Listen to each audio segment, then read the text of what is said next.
let's start with the main decision on Monday. How did the board, while yourself and all the other board members, come to the agreement that Joey Barton would be the next manager of Bristol Rovers?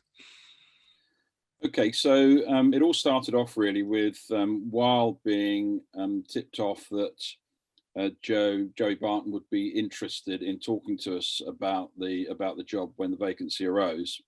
So we arranged a Zoom interview, because that's basically all we can do at the moment, especially at short notice. That went very well. We then had subsequent meetings over Zoom, and then Joey came down to have a look at the training ground. He liked everything that he was seeing there, so he felt that the facilities were in place for him to work with.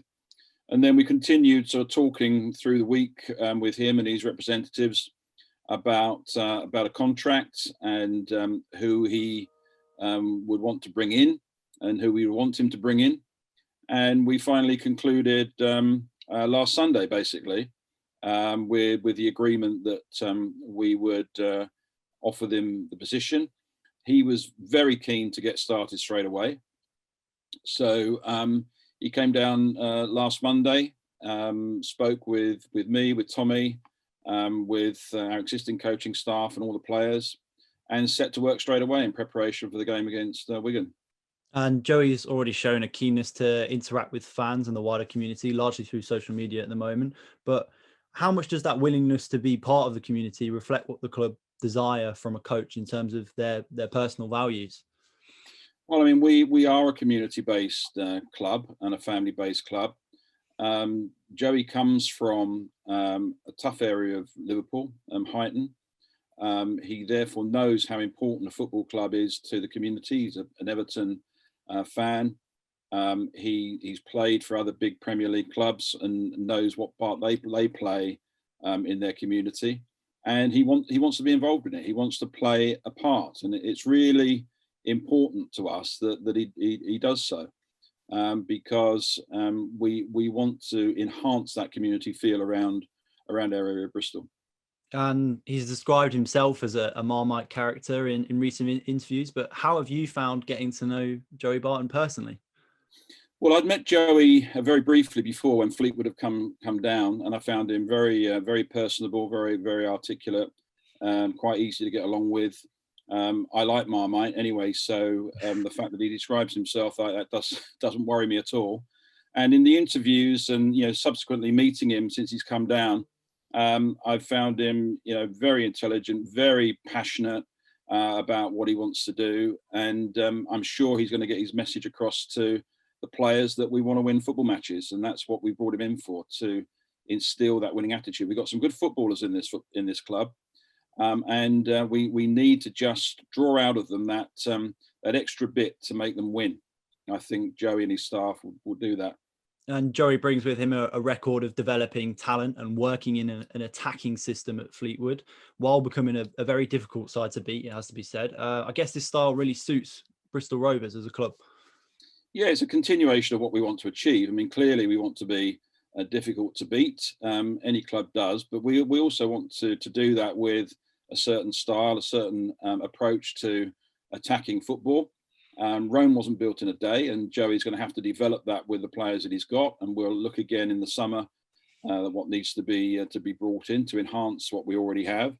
But yes, I mean, he wants to develop young players. He knows what it's all about in developing young players, because he's come through the academy system himself, and he knows what it's like for a youngster to try and break through and get a first team shirt. If you read his book, as I'm doing, it's a tough old world. I'm trying to get into the first team squad, and his advice to the young players will be very important. And that kind of brings me on to my next question. Rovers continue to focus on developing players and ultimately developing sustainability through sales and recuperating money through transfers.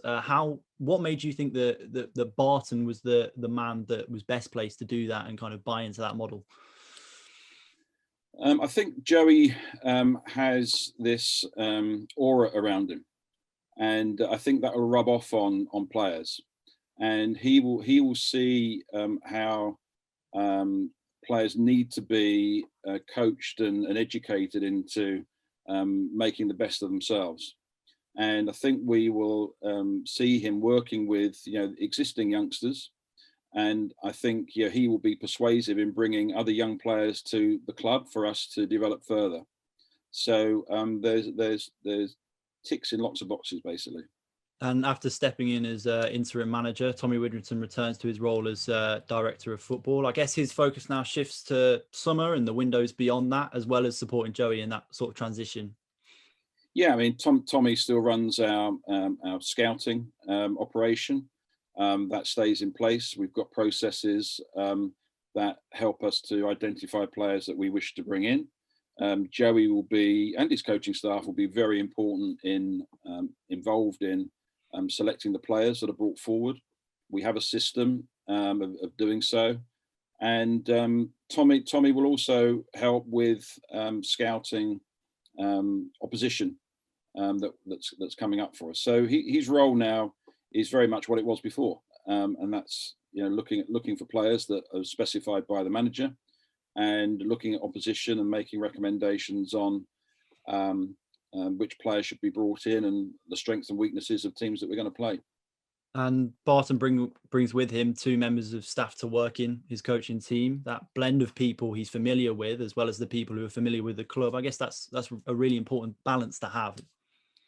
Yeah, it is. In the past, we haven't taken on a complete entourage of coaches when a manager's come in.